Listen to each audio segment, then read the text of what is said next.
अस्सलाम वालेकुम and welcome to आज पाकिस्तान। आज हम ज़रा बात करेंगे एक चुभते हुए और बहुत तकलीफ़देह टॉपिक के ऊपर।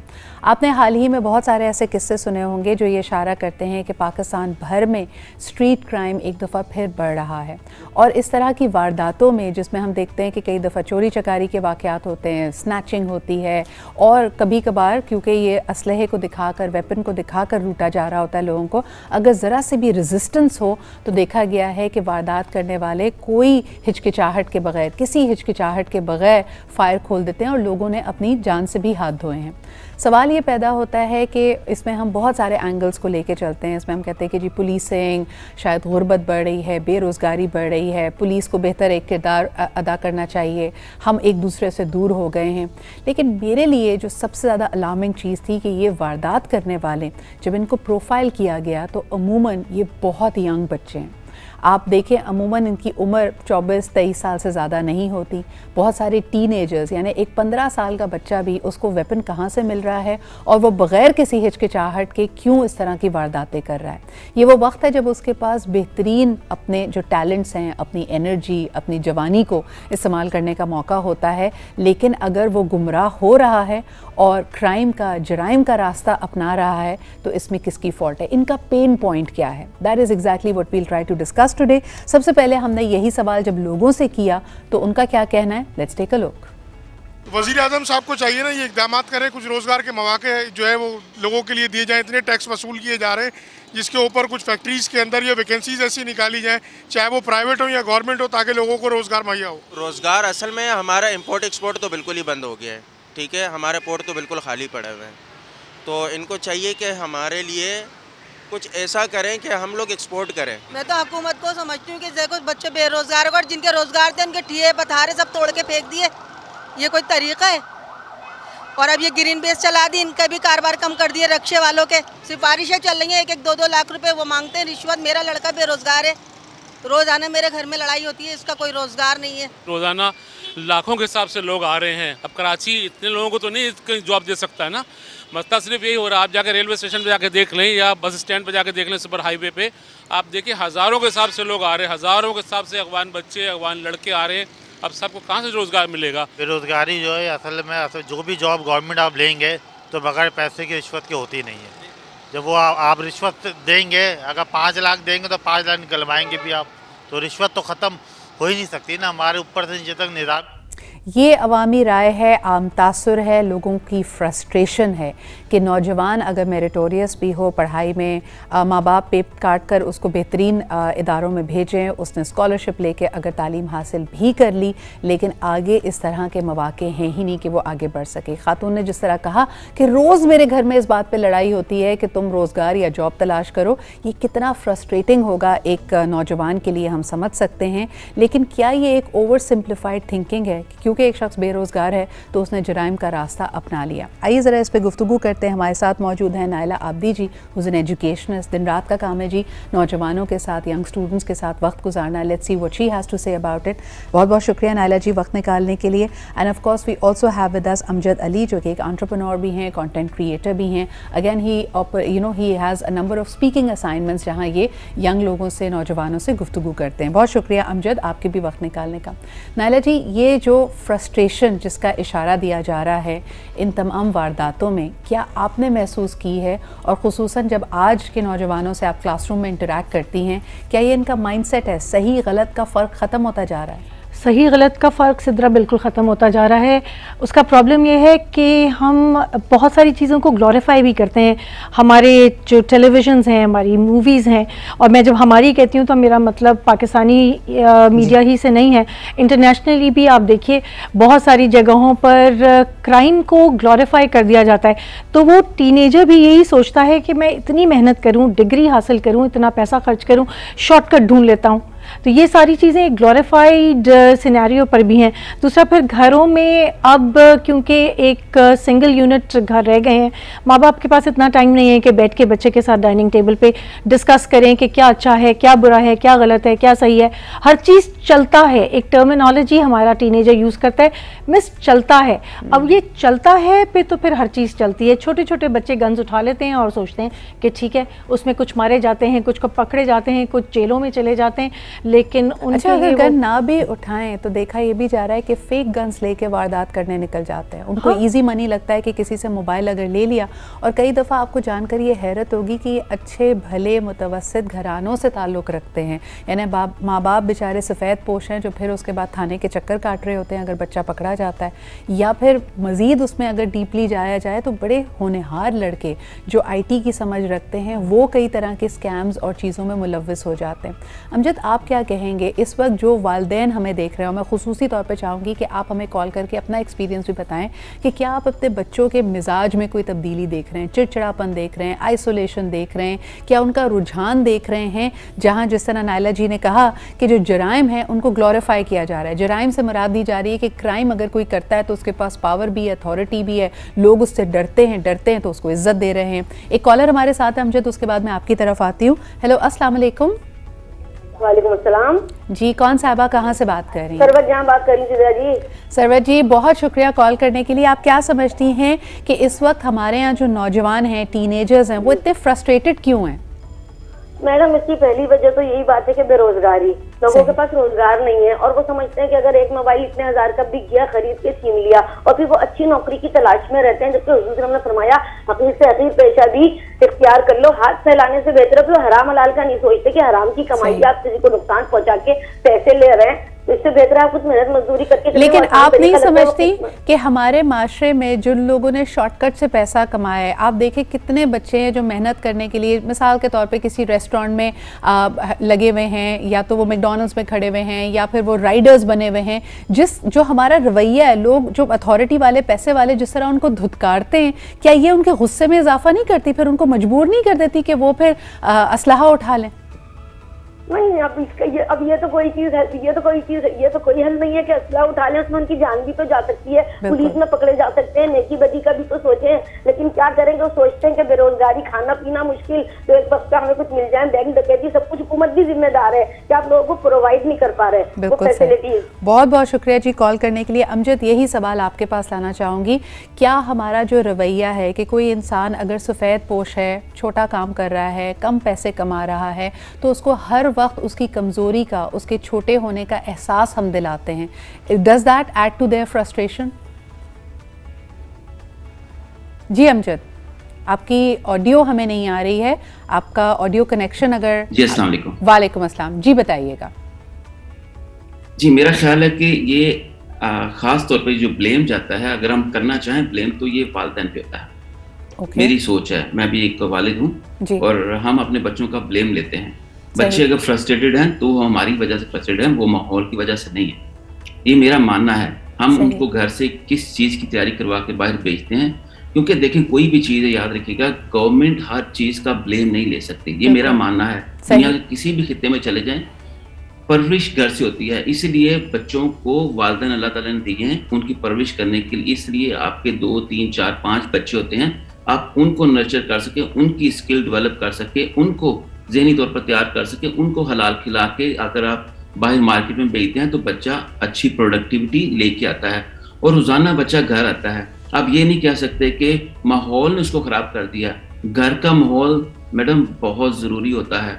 हम कोई भी चीज़ होती है ब्लेम गवर्नमेंट पे डाल देते हैं, अपने इलाके पे डाल देते हैं, अपने मिनिस्टर पे डाल देते हैं, लेकिन हम ब्लेम नहीं लेते। देखिए, आपकी बात में बिल्कुल वजन है अमजद, बिल्कुल आप सही कह रहे हैं कि अगर वालिदैन लापरवाह हों, अपने बच्चों से डिस्कनेक्टेड हों, उनको एक गलत सोच दे रहे हैं, उनको बार बार कह रहे हो कि पैसा ही सब कुछ है और तुमने काम भी करना है तो अच्छे पैसे कमाने हैं, डिग्री हासिल कर लिए तो उसके बाद अच्छी नौकरी चाहिए, ये बात बिल्कुल सही है। लेकिन मुझे बताइए कि एक ही घराना होता है, वहाँ पर माँ बाप बहुत मेहनत से हलाल रोटी कमा के बच्चों को खिलाते हैं। 4 में से अगर एक बच्चा जराइम की तरफ, क्राइम की तरफ राग़िब हो जाए तो फिर इसका मतलब ये तो नहीं है ना कि माँ बाप ने गलत माहौल दिया, बाकी तीनों को भी तो, बाकी 3 की परवरिश भी तो उन्हीं माँ बाप ने की है ना। इस पे क्या कहेंगे आप? बिल्कुल, आपने बिल्कुल सही फरमाया। मैं उस तरफ आने लगा था कि एक्सेप्शंस हमारे माहौल में होती हैं। कोई भी चीज जब हम डिस्कस करते हैं वो 100% नहीं होती। कोई भी चीज डाइवर्ट हो सकती है, इंसान दूसरे माहौल से कैच करता है चीजें। आप समंदर में एक बोट पे जा रहे हैं, आप तब तक जिंदा नहीं रह सकते जब तक पानी आपके अंदर है, जब तक पानी बाहर है। हाँ। और उसका सिनेरियो है, लेकिन जब यानी बाहर प्रॉब्लम्स भी हैं, चैलेंजेस भी हैं, लेकिन उसको अपने अंदर आने ना दें। ये सबसे बड़ी अहम जिम्मेदारी होती है वालिदैन की कि बच्चों को ट्रेन करें। अच्छा जी, इस वक्त हमारे साथ ताहिरा रुबाब भी मौजूद हैं जो कि माहिर नफ्सियात हैं। बहुत शुक्रिया ताहिरा मौजूद होने के लिए। अगर मैं आपसे यही सवाल करूँ कि साइंस क्या कहती है, नफ्सियात क्या कहती है, क्या ये जो उम्र है, जो लड़कपन जवानी के बीच का टाइम है, टीन एज का जो टाइम है, इसमें क्या इमोशंस हाइटन्ड भी होते हैं? एक बच्चे क्या जो बॉडी है वो आपकी इवॉल्व हो रही होती है, आप बहुत सारे एक्सपीरियंसेस से गुजर रहे होते हैं, तो क्या ये मानना सही है कि इस वक्त यानी टीनेजर्स को गुस्सा ज़्यादा आता है, उनके इमोशन ज़्यादा एक्सट्रीम होते हैं? क्या ये बात सच है? जी बिल्कुल, ये बात उप्स, आई थिंक कि ताहिरा से हमारा कनेक्शन टूट गया है। अगर मैं यही बात नाइला जी आपकी तरफ ले जाऊं, आपने क्या नोटिस किया है कि बच्चे ज़्यादा रिएक्ट करते हैं? यानी कई दफ़ा मैंने देखा है कि टीनेजर्स, गर्ल्स हों या बॉयज़ हों, वो रो भी पड़ते हैं। जी, रिएक्शन ना बहुत वेरीड होता है और डिपेंड करता है बच्चे की नेचर के ऊपर। कुछ बच्चे होते हैं जो चीज़ों को एक्सेप्ट कर लेते हैं, ज़्यादा उनको तकलीफ़ नहीं होती, परेशान नहीं होते, लेकिन कुछ ओवर रिएक्ट करते हैं, आंसू निकलना शुरू हो जाते हैं। मैं आपको मिसाल दूं एजुकेशन से, टीनेजर बच्चा है, होमवर्क नहीं कर रहा, बुलाया, पूछा बेटे होमवर्क क्यों नहीं हो रहा, तो बजाय इसके कि जवाब दे, आंसू बहना शुरू हो गए कि मैं ओवर स्ट्रेस्ड हूँ। अब यही चीज़ आप देखिए कि जैसे जैसे ये ओवर स्ट्रेस बढ़ेगा, ये रिएक्शंस बढ़ेंगे। जब ये रिएक्शंस बढ़ेंगे तो रिएक्शंस यूजुअली नेगेटिविटी की तरफ चले जाते हैं। ये बड़ा इंटरेस्टिंग है और ये मेरे ख्याल में एक पेरेंट का वर्स्ट नाइटमेयर है। ये सबसे उनके लिए तकलीफदेह बात है। ताहिरा जी, अक्सर पेरेंट्स ये कहते हैं कि हम भी इसी तरह की सिचुएशन से गुजरे थे, दबाव हम पे भी था, हमने भी घर में माली मसाइल देखे, हमने भी घर में लड़ाइयाँ देखी, या हमारे लिए भी पढ़ाई का दबाव था, लेकिन हमने कभी इतना स्ट्रेस नहीं लिया। आज का बच्चा, आज का टीनेजर जब कंप्लेन करता है तो वालिदैन उसको डिसमिस कर देते हैं। क्या आज के बच्चे के स्ट्रेसेस ज्यादा हैं? जी ताहिरा जी। बिल्कुल, आज के बच्चे के स्ट्रेसेस ज़्यादा नहीं है, लेकिन क्योंकि ये टाइम और एज जो है चेंज हो चुका हुआ है, इसकी रिक्वायरमेंट्स चेंज हो चुकी हुई हैं। बेसिकली हम ये समझते हैं कि वो जो हमारे पेरेंट्स ने हमें ट्रेन किया था, जिस तरह से डांट के, मार के, शायद वही तरीक़ाकार जो है वो आज भी कारआमद होगा, जबकि हकीकत इससे थोड़ी सी बरअक्स है। हम अगर पेरेंटिंग के पुराने स्टाइल्स ही लेके आज भी बच्चों को टीच करने की कोशिश करेंगे, उनको इस एज और स्टेज के हिसाब से नहीं टीच करेंगे, तो फिर हम इसी तरह के जो प्रॉब्लम्स हैं उनको फेस करते रहेंगे। क्योंकि हम देखते हैं कि जब पेरेंट्स अपने पुराने पेरेंटिंग तरीक़ों के साथ बच्चों को एजुकेट करने की और सिखाने की कोशिश करते हैं, तो एक कम्युनिकेशन गैप रहता है बीच में, और वो बच्चे जो हैं उस तरह से चीज़ों को कनेक्ट नहीं कर पाते अपने पेरेंट्स के साथ, या उनका वो जो रियल प्रॉब्लम्स होते हैं वो उस तरह से बात नहीं हो पाती। बिल्कुल सही। अच्छा भला बच्चा किस तरह माइल हो जाता है वेपन को उठाने के लिए, असलहे को उठाने के लिए, कैसे उसको वो माहौल मिल जाता है जब 3-4 दोस्त मिलकर गैंग बना लेते हैं। क्या पेरेंट्स को इस वक्त ये भी समझने की ज़रूरत है कि इस तरह के गैंग्स बच्चों को एक्टिवली रिक्रूट भी कर रहे हैं? क्योंकि हमने कई दफ़ा देखा है, अभी कल परसों का वाक़या है कि लाहौर में एक यूनिवर्सिटी में एक बहन भाई का जोड़ा पकड़ा गया जो वहाँ के स्टूडेंट्स को ड्रग्स, मनशियात प्रोवाइड कर रहा था। तो किस तरह आप इस तरह के चुंगल में बच्चे फंस जाते हैं, ये जानना भी पेरेंट्स के लिए बहुत ज़रूरी है। एक छोटा सा ब्रेक लेते हैं and we'll be right back.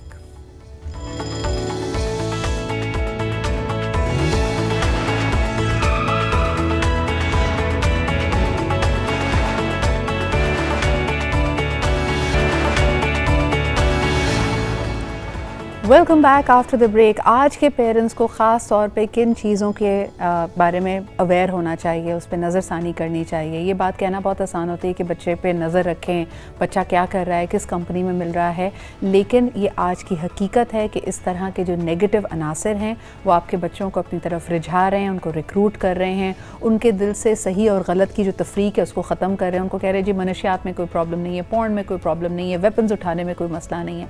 तो आज का पेरेंट अपने बच्चों की हिफाजत कैसे कर सकता है? कॉलर हमारे साथ हैं, उसके बाद पैनल की तरफ वापस आएंगे। हेलो, अस्सलाम वालेकुम। वालेकुम अस्सलाम। जी, कौन सा, आप कहाँ से बात कर रहे हैं?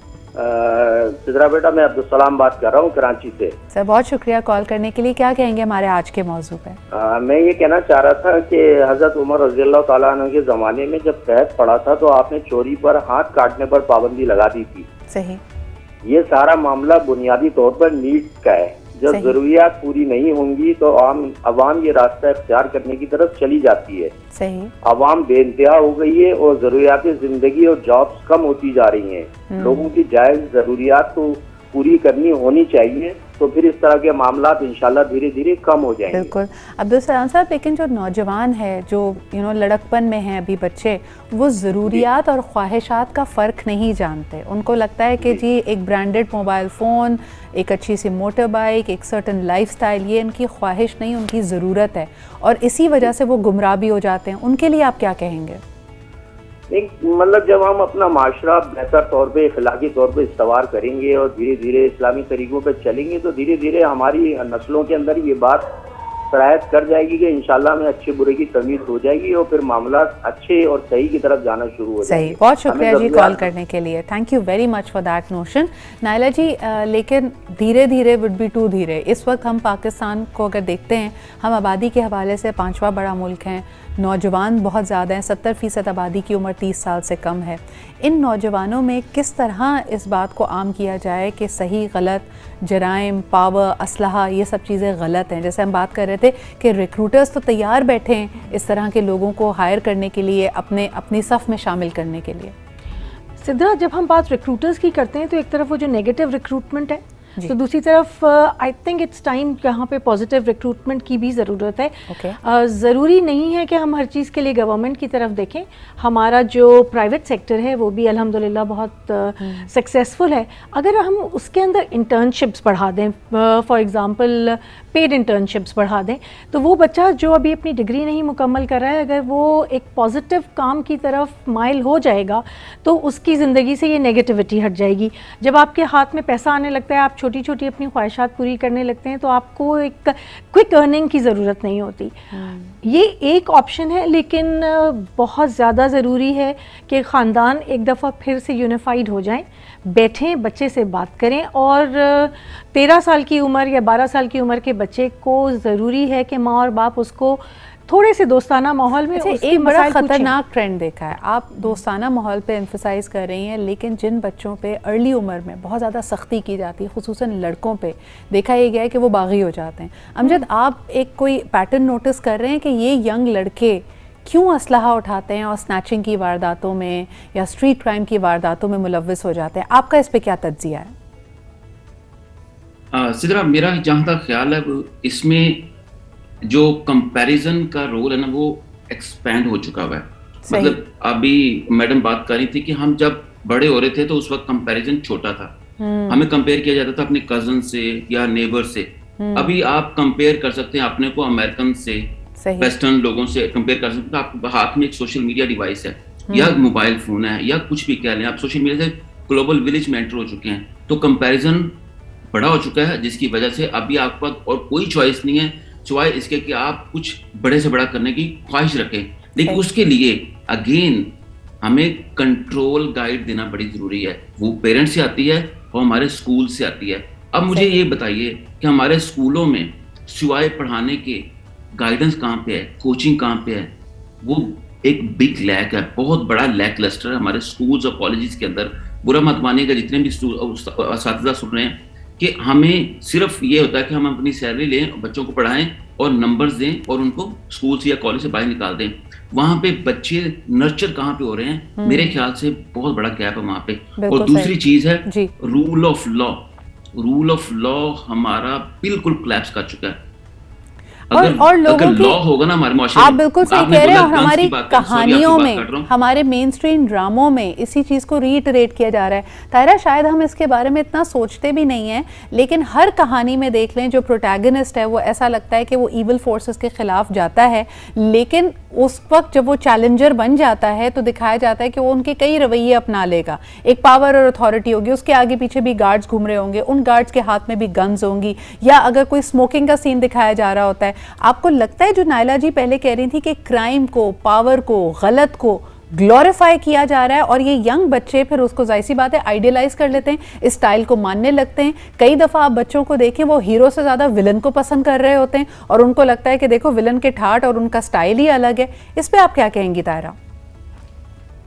बिल्कुल ऐसा ही है Sidra, you are absolutely rightly pinning pointed. Like बहुत सारे टाइम के ऊपर मीडिया एक्चुअली एक ऐसा मीडियम बन चुका हुआ है जो हमारे, मैं समझती हूँ स्कूलों से भी ज़्यादा, हमारी यूनिवर्सिटियों से भी ज़्यादा लोग वहाँ से सीखना शुरू हो गए। मीडिया एक ऐसा मीडियम है जो इस वक्त हमारा टीचर भी है, हमारे माँ बाप भी हैं, सब कुछ, यानी अब सब कुछ सिर्फ मीडिया है। हर चीज़ हम वहाँ से सीख रहे हैं और हर तरह की अच्छी और बुरी चीज़ वहाँ से जो है वो आती है। ऑफ कोर्स हमारे मीडिया में अनफॉर्चुनेटली, मैं अभी कल बैठी हुई डिस्कस कर रही थी अपनी कॉलीग के साथ, कि हमारे ड्रामों में जो चीज़ें नज़र आती हैं ना, प्यार, इश्क, मोहब्बत, कोई किसी का अफेयर चल गया या फिर आ जाके जो है वो कोई गरीब था वो क्रिमिनल बन गया, इस तरह की चीज़ें बस हमने आज तक, मैं ऑनेस्टली इस चीज़ को मिस करती हूँ कि हमारे मीडिया में कोई मोटिवेशनल ड्रामा नहीं आता। अच्छा, मुझे ऐसा लगता है कि हमारे जो यूथ को एनकरेज किया जा बिल्कुल सही, और जो ड्रामा डायरेक्टर्स होते हैं मुझे लगता है उनके अंदर कोई फिल्म डायरेक्टर छुपा हुआ है। तो वो जो छुपी हुई ख्वाहिशें होती हैं ना कि जी विलन की एंट्री मैं ऐसे करूंगा और हीरो की एंट्री 3 गाड़ियों में होगी और आगे पीछे गार्ड्स होंगे,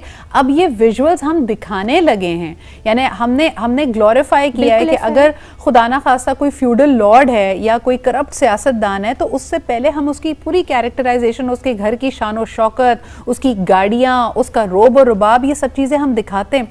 बल्कि इसमें एक और बड़ी तकलीफदेह बात ये है नायला जी, जो मैं नोटिस कर रही थी ना सिर्फ हमारे ड्रामों में बल्कि हम जितने साइको थ्रिलर्स इस वक्त नेटफ्लिक्स और दूसरी जगह पे देख रहे हैं उसमें सफाकियत को प्रमोट किया जा रहा है। यानी एक होता था कि पहले आपका एक आपस में क्लैश हुआ, एक कैरेक्टर ने दूसरे कैरेक्टर को जान से मार दिया, लेकिन अब उसको आप गौरी डिटेल्स दिखाते कि ना सिर्फ मार दिया बल्कि लाश के टुकड़े टुकड़े कर दिए और फिर टुकड़े टुकड़े कहीं जाके फेंक दिए।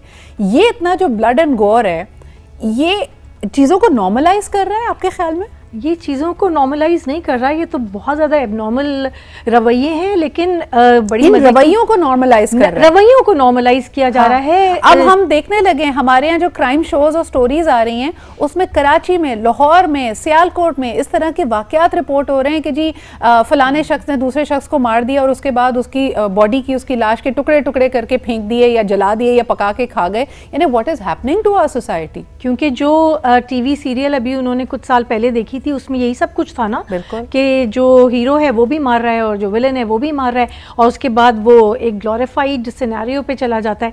तो जब तक हम इन रवैयों को दुरुस्त नहीं करेंगे हम किस तरह से बात को सही करेंगे? आप देखें घर में पहले भी माँ बाप के बीच में लड़ाई होती होगी, आवाज़ें रेज़ नहीं होती थी, लेकिन अब आवाज़ जब रेज़ होती है तो नॉर्मलाइज हो गया ना उस बच्चे के लिए चीख कर बात करना।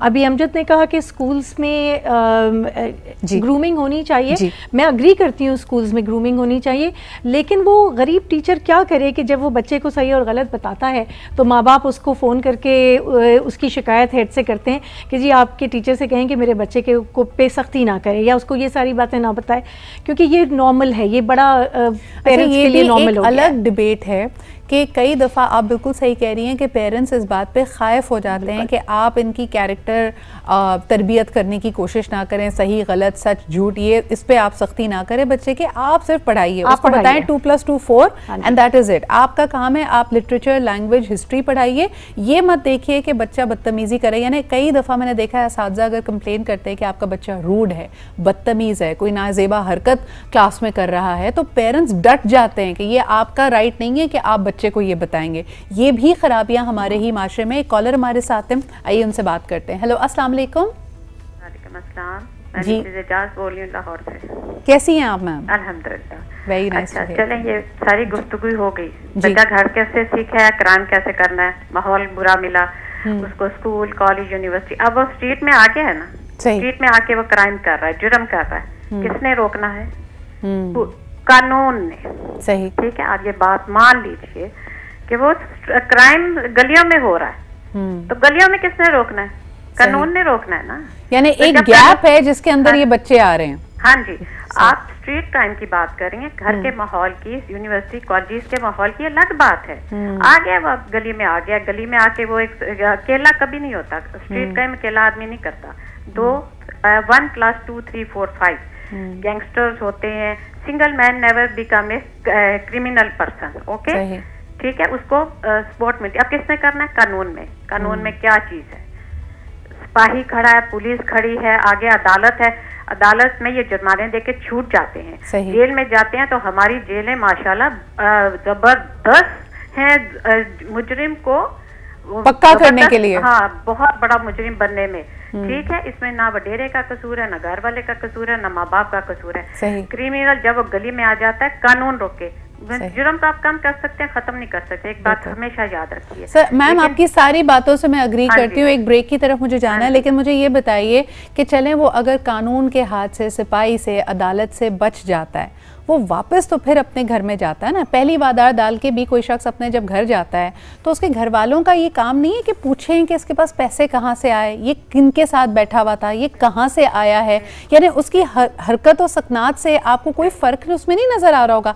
ये बात की जा रही है कि वो ख़ानदानी निज़ाम क्यों तितर बितर है कि किसी को पता ही नहीं है कि उसका बच्चा, उसकी औलाद दुनिया में क्या करता फिर रहा है। मुझे एक बात आप बताएं कि आज से कई साल पहले जेब कतरे भरमार में होते थे, जब गन नहीं होती थी, उनकी 2 उंगलियां गन थी, वो लोग जेब कतरे थे, चोर थे, मुजरिम, तब घरों में क्या फरिश्ते बसते थे, तब भी इंसान ही होते थे। जुर्म हमेशा से लेके, हाँ, माँ बाप की पूछते हैं पैसे कहाँ से आए, तो कोई ना कोई बहाना है, कोई ना कुछ है उस बच्चे के पास। झूठ बेसिक वजह, झूठ सब बुराइयों की माँ है, जिसको माँ बाप नहीं। झूठ के साथ साथ मैम, जो शख्स बेरोजगार है और उसके घर वाले उसको स्ट्रेस दे रहे हैं कि तुम जॉब तलाश करो, वो बड़ी आसानी से झूठ बोल सकता है कि मुझे जॉब मिल गई है, तुम लोग अब चुप करो, तुम लोगों ने मेरा ताने दे दे के जीना मुहाल किया हुआ था, और वो भी चुप हो जाते हैं। उनको भी फिक्र नहीं होती कि पैसा कहाँ से आ रहा है, पैसा लिया और खामोशी इख्तियार कर ली। सो ये वो तमाम रियलिटीज़ हैं हमारे माशरे की जो बच्चों को इस दलदल में भेज रही हैं। But thank you for that call. एक छोटा सा ब्रेक लेते हैं and we'll be right back.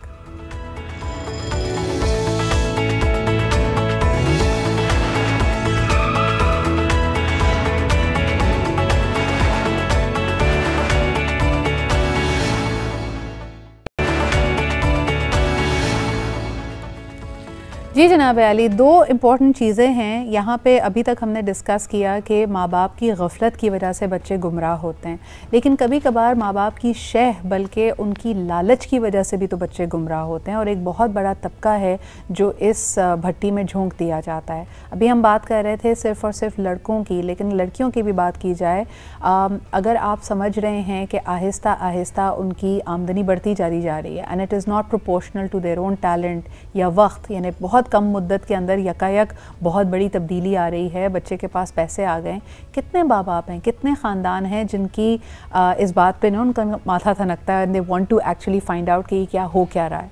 सबसे ज़्यादा हमारे लिए तकलीफ़ दे बात यही है कि हमारे माशरे में इस तरह की तब्दीली को तरक्की समझा जाता है, और जब तक पैसे आ रहे हैं कोई पूछने वाला नहीं होता। अमजद, ये बात मैं आपकी तरफ लाना चाहूँगी, मुझे बताएं कि गफलत तो अपनी जगह है, लेकिन क्या लालच भी एक एलिमेंट है, और साथ साथ क्या आपको लगता है कि कई माँ बाप शय भी देते हैं बच्चों को इस तरह के रवैये अपनाने के लिए? जी बिल्कुल। लालच से ज़्यादा लालच तब आता है इंसान को जब इंसान दूसरे से कंपैरिजन करता है कि दूसरे के पास कोई चीज़ है। मिसाल के तौर पे आपको आजकल पता है कि सोशल मीडिया पे बहुत सारी वीडियोस वायरल होती हैं कि लड़के लड़कियां जो यंगस्टर्स हैं या टीनेजर्स हैं, वो मतलब 2 सालों के अंदर उन्होंने ऐसी ट्रेनिंग की है कि वो अभी लाखों में पैसे कमा रहे हैं जी। तो इंसान उस चक्कर में बहुत सारी चीज़ें डाइवर्ट कर लेता है, अपनी वैल्यूज को भी सेक्रीफाइस कर देता है, जिसकी वजह से ये लालच क्रिएट होता है कि अब उसके पास कुछ भी नहीं था, अभी उसके पास बड़ा घर है, उस पर गाड़ी भी आ गई है, लोग उसको जानते हैं, फैन फॉलोइंग है, अब मुझे भी यही करना है। तो इंसान फिर सारी हदें क्रॉस कर देता है। तो उसमें लड़के को हम बिल्कुल भी लेके नहीं आएंगे, कोई भी हो सकता है, एनीबॉडी। जैसे अमजद, मैं अक्सर ये सोचती हूँ कि ये क्राइम के ज़ुमरे में तो नहीं आता, लेकिन जो टिकटॉक पे आप देखें कि अवामुन नास मौजूद है और सबके सब कोई बहुत हाई फाई बैकग्राउंड से नहीं है, मुतवसत घराने के लोग हैं, जिस किस्म की हरकत वो टिकटॉक पे कर रहे हैं, जैसी वीडियोस बना रहे हैं, क्या इनके घर वाले पूछते नहीं हैं, क्या इन्वॉल्व नहीं है, क्या उनको नहीं पता कि ये बच्चा या बच्ची क्या करता फिर रहा है? अभी एक मैडम बोल रही थी कि अभी आपने बोला था शायद कि आपका पैसा कहाँ से आया, घर वालों को पूछना चाहिए, बेटा ये पैसे कहाँ से लेके आई हो, बेटा ये पैसे कहाँ से लेके आए हो आप। तो वो जब आप पहले दिन ही उसके मुंह पे थप्पड़ लगाएंगे, जब छोटा होगा या छोटी होगी, वो नेक्स्ट टाइम एहतियात करेगा। तो एग्जैक्टली उनकी फैमिली एक्सेप्ट करती है फेम के चक्कर में, तो तभी तो करते हैं। अब मैं सपोज कोई वीडियो बनाता हूँ, हम थोड़ा सा शॉर्ट भी करते हैं, तो हम आपस में एक दूसरे को देख के एम्बैरस फील कर होते हैं, हालांकि हम कंटेंट क्रिएट कर रहे होते हैं, एक मैसेज देने की कोशिश कर रहे होते हैं, लेकिन हम एम्बैरेस फील करते हैं। हम अपनी वालदा को, बहन को, भाई को नहीं दिखा सकते, उनको क्या लगेगा कि ये रूड बात कर रहे हैं। तो आप जो बात कर रही हैं ये फैमिली एक्सेप्ट करती है, तब जाके ये बच्चे करते हैं। या वो क्या करते हैं फिर, अगर छुप छुपा के क्या करते हैं, पूरी फैमिली को ब्लॉक कर देते हैं और उसको कहते हैं ना बोल्डली बताते हैं। लेकिन फिर भी आप ये नोटिस करो अमजद कि ये वीडियोस बनाने के लिए वो किसी पार्क में मौजूद हैं, अपनी घर की छत पे मौजूद हैं, या घर के कमरे में अगर बना रहे हैं, तो घर वाले, खानदान वाले कभी तो जागे, कभी तो पूछें कि कब कैसे हो रहा है। चले आप उसको ऑनलाइन ब्लॉक कर देंगे कि जी ये जो खुराफात उन्होंने बनाई है वो घर वाले देख नहीं सकते, लेकिन जब आप उसको बनाने के लिए जा रहे हैं, जब आप उसको शूट कर रहे हैं, रिकॉर्ड कर रहे हैं, तो आपने घर से कदम बाहर निकाला है, आपने वक्त दिया है उसको, तब भी तो खानदान का काम था ना, माँ बाप का काम था कि पूछे बेटा किधर जा रहे हो, किस काम से जा रहे हो। बिल्कुल कंप्लीटली एग्री, क्योंकि देखिए इसलिए शुरू मैंने बोला कि पेरेंटिंग का बहुत बड़ा किरदार है इसके अंदर।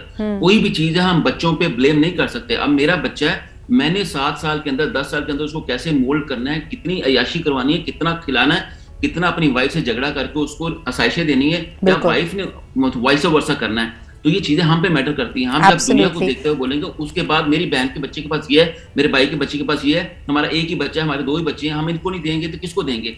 जब ये चीज घर में चलती है ना, तो बच्चा खराब होता है। ओवर लव के चक्कर में हम अपने बच्चे को अपने हाथ से दो देते हैं। अच्छा, ये over love is very very important. माँ बाप अपनी झेंप को मिटाने के लिए कि अगर वो बच्चे को वक्त नहीं दे पा रहे, दोनों माँ बाप कमा रहे हैं और बच्चे के साथ वक्त ही स्पेंड नहीं कर रहे, तो फिर उसको ओवर कॉम्पनसेट करते हैं। तायरा, इसका बच्चे की पर्सनालिटी पे क्या असर पड़ता है?